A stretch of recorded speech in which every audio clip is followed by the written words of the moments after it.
வணக்கம் வியூவர்ஸ். நம்மள நிறைய பேர் விரல் சொடுக்குவது, அதாவது விரல்களில் நெட்டி முறிக்கிற பழக்கத்தை அடிக்கடி செய்வோங்க. ஒவ்வொரு விரல்களின் முனையை நீட்டி இழுத்து சிலர் சொடுக்கெடுப்பாங்க.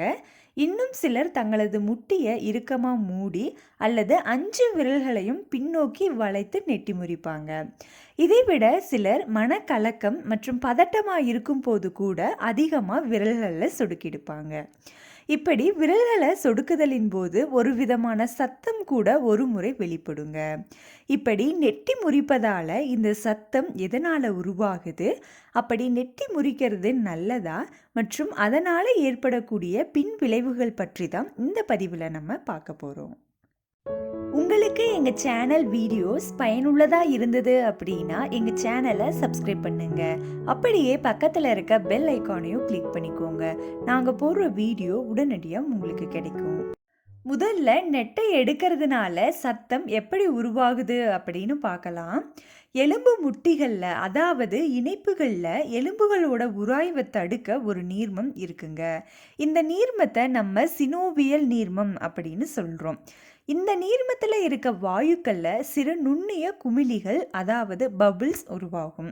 இது தொடர்ச்சியாக நம்ம மூட்டுகளை அசைக்கிறதுனால ஏற்படுறது தாங்க. இந்த சின்ன குமிழிகள் எல்லாம் ஒன்றோடு ஒன்று சேர்ந்து பெரிய குமிழியாக மாறும். இது அதிகப்படியாக வேலை செய்யும் போது தொடர்ச்சியான அசைவுகளால் தான் உருவாகுது. இதனால தான் அதிகமாக வேலை செஞ்சதுக்கப்புறம் நம்ம நெட்டை எடுக்கிறோம். நம்ம நெட்டை எடுக்கும்போது விரல்களை மடக்கி கொடுக்குற அழுத்தத்தில் வேகமாக இந்த நீர்மம் மற்ற மூட்டுகளில் இருந்து இங்கே வந்து அந்த குமிழியை உடைக்குங்க. அதனால் வர்ற சத்தம் தான் விரல்களை நெட்டை எடுக்கும்போது வரும். ஒரு முறை நம்ம நெட்டை எடுத்துட்டோன்னா அடுத்த 15 நிமிஷத்துக்கு நெட்டை எடுக்க முடியாதுங்க. இந்த மாதிரி தான் நம்ம நெட்டை எடுக்கும்போது சத்தம் வருது. பொதுவாக நம்ம நெட்டை எடுக்கிறதுனால எந்த பிரச்சனையும் வர்றதுக்கு வாய்ப்பில்லைங்க. ஆனால் அடிக்கடி நெட்டை எடுக்கிறது மூலமாக சில பாதிப்புகள் ஏற்படும். அது என்னன்னு பார்க்கலாம்.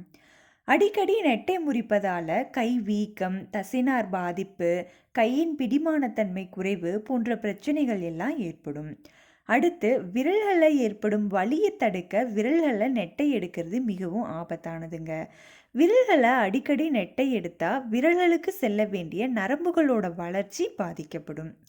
அடுத்து நெட்டை எடுக்கும்போது நமக்கு அப்போதைக்கு வலி குறைகிற மாதிரி இருந்தாலும் அதுக்கப்புறமா பக்கவாதம் ஏற்படும் அளவுக்கு அது பாதிப்பை ஏற்படுத்திடுங்க.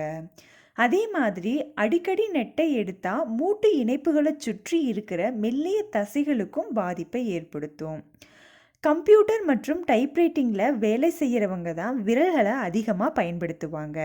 அவங்க ஓய்வு நேரத்தில் அதற்கான பயிற்சியை கண்டிப்பாக செய்யணுங்க. இல்லைன்னா விரல்கள் முழுமையாக சோர்வடைந்து நரம்பு மண்டலத்தை தாக்கி அது வலியை ஏற்படுத்தும். அடுத்தது விரல்களில் வலி ஏற்படும் போது சிவப்பு நிறமாக மாறுதல் மற்றும் வியர்வை வருவது போன்ற பிரச்சனை இருந்தால் உடனடியாக மருத்துவ சிகிச்சை எடுத்துக்கிறது நல்லதுங்க. விரல்களில் ஏற்படும் வலியை தடுக்க நம்ம அடிக்கடி நெட்டை எடுக்கிறது அவ்வளவு நல்லதில்லைங்க. விரல்கள் மற்றும் கைகளை பாதுகாக்கணும்னா நம்ம அடிக்கடி நெட்டை எடுக்காமல் இருக்கிறது தான் நல்லது. இந்த பதிவு உங்களுக்கு பயனுள்ளதாக இருந்தது அப்படின்னா வீடியோக்கு ஒரு லைக் கொடுங்க. அப்படியே உங்கள் ஃப்ரெண்ட்ஸுக்கும் ஷேர் பண்ணுங்கள். மறக்காமல் எங்கள் சேனலை சப்ஸ்கிரைப் பண்ணுங்கள். நோயற்ற வாழ்வே குறைவற்ற செல்வம். நன்றி.